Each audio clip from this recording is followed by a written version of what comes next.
பட்டு என்றாலே நினைவுக்கு வருவது காஞ்சிபுரம், ஆரணி ஆகியவை மட்டுமே. இதனை மாற்றி தமிழகத்தில் பட்டு உற்பத்தியை பெருக்க முதலமைச்சர் செல்வி ஜெயலலிதா விவசாயிகளுக்கு பட்டுப்புழு வளர்க்க பயிற்சி, மானியம் வழங்கி வருவதால் தஞ்சை மாவட்டத்தில் இந்த தொழிலை நோக்கி ஆண்டுக்கு ஆண்டு அதிக அளவில் விவசாயிகள் ஈர்க்கப்பட்டு வருகின்றனர். இது பற்றிய ஒரு செய்தி தொகுப்பு.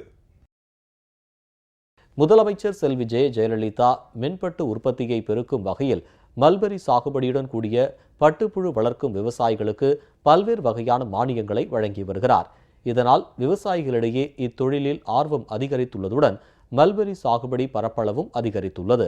தஞ்சை மாவட்டத்தில் கும்பகோணம், ஒரத்தநாடு, வடச்சேரி, குலமங்கலம், திருவையாறு உள்ளிட்ட பகுதிகளில் சுமார் 132 ஏக்கர் பரப்பளவில் 86 விவசாயிகள் வெண்பட்டு உற்பத்தியில் தீவிரமாக ஈடுபட்டுள்ளனர்.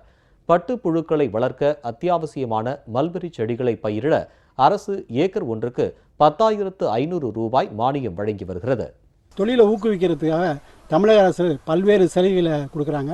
அதில் பார்த்தீங்கன்னா 1 ஏக்கர் மல்பெரி நடவு செஞ்சாக்கா ஏக்கருக்கு 10,500 வீதம் 5 ஏக்கர் வரையும் தர்றாங்க. ரெண்டாவது இந்த பட்டுப்பூச்சி வளர்க்குறதுக்காக பட்டுப்பூச்சி வளர்ப்பு கொட்டகை அதுக்கு 1000 சதுரடி உள்ள பரப்புக்கு 87,500 ரூபா மானியம் கொடுக்குறாங்க. அப்புறம் பட்டுப்பூச்சி வளர்க்குறதுக்கான உபகரணங்கள் அதுக்கு 52,500 ரூபா மதிப்புள்ள பொருட்கள் கொடுக்குறாங்க. அப்புறம் பட்டு வளர்ப்பு சம்மந்தமான பயிற்சி ஓசூரில் 5 நாட்கள் பயிற்சி கொடுக்குறாங்க. அந்த 5 நாள் பயிற்சி முடித்து அவங்களுக்கு நல்லா ஓரளவு பயிற்சி பெற்று அந்த தொழிலை நல்லா சிறப்பாக செய்கிறதுக்கு பயன்படுது. சிறு விவசாயம் தான் 30,000 ரூபா சொட்டு நீர் பாசனம் அமைக்கிறதுக்கு மானியமாக கொடுக்குறாங்க. பெரிய விவசாயம் தான் 75% கொடுக்குறாங்க. இதெல்லாம் கொடுத்ததுனால பட்டு வளர்ச்சித் துறையில் முன்னை விட இப்போ விவசாயிகள் அதிகமாக ஆர்வமாக ஈடுபட்டு ஒரு ஏக்கரில் கிட்டத்தட்ட எல்லா செலவும் போக 20,000 25,000 வருமானம் பெறுறாங்க.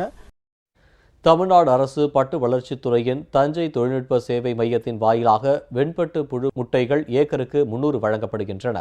புழுக்களை வளர்க்க பாதுகாப்பான கூடாரங்கள் அமைக்க 87,500 ரூபாய் மானியமும், தளவாட பொருட்கள் வாங்க 52,500 ரூபாயும், சொட்டுநீர் பாசனம் அமைக்க 30,000 ரூபாயும் என ஏக்கர் ஒன்றுக்கு 1,80,500 ரூபாய் அரசு மானியமாக வழங்கப்பட்டு வருகிறது. பட்டுப்புழு முட்டைகள் 48 மணி நேரத்தில் பொரிந்து புழுவான பின்னர் கூடாரங்களில் வைக்கப்பட்டுள்ள தட்டுக்களில் வைத்து பராமரிக்கப்படுகின்றன. இந்த முறையின் மூலம் மாதம் ஒரு முறை 240 கிலோ எடை கொண்ட பட்டுக்கூடுகள் உற்பத்தி செய்யப்படுகின்றன. ஆண்டுக்கு சுமார் 1,200 கிலோ பட்டுக்கூடுகள் உற்பத்தி செய்யப்படுகின்றன. இவை தருமபுரியில் உள்ள அரசு கொள்முதல் நிலையங்களில் கிலோ ஒன்றுக்கு 280 ரூபாய் முதல் 300 ரூபாய் வரை வாங்கப்படுகின்றன. செலவுகள் போக மாதம் ஒன்றுக்கு 1 ஏக்கருக்கு 20,000 ரூபாய் வரை விவசாயிகள் லாபம் ஈட்டி வருகின்றனர். இந்த பயிருக்கு இது நல்ல லாபகரமாக இருக்குது. அரசுலேருந்து ஆய்வாளர் எங்களுக்கு சொல்லி வாரம் எங்களுக்கு வழி நடத்துகிறாங்க. வெண்பட்டு முட்டை கிருஷ்ணகிரிலேருந்து எங்களுக்கு வாங்கி வந்து தராங்க. நாங்கள் அதை பொரித்து நல்லா வளர்த்து கூடு தயார் பண்ணி தருமபுரி அங்காடி விற்பனை கொண்டு போகிறோம் சார்.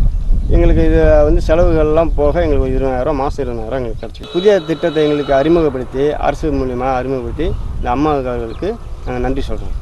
மற்ற பயிர்களை விட மல்பெரி சாகுபடியுடன் கூடிய பட்டுப்புழு வளர்ப்பில் அதிக லாபம் கிடைப்பதால் விவசாயிகள் மத்தியில் ஆர்வம் அதிகரித்துள்ளது. நாங்கள் 1.5 ஏக்கர் பயிரிட்டுருக்கோம் சார். இந்த 1.5 ஏக்கரை 2 பாகமாக பிரித்து மாதம் 150 முட்டை வச்சு மகசூல் எடுத்துக்கிட்டு இருக்கோம். இல்லை எல்லா செலவும் போக மாதம் 20 ரூபா வருமானம் எங்களுக்கு எல்லா செலவும் போக வருது.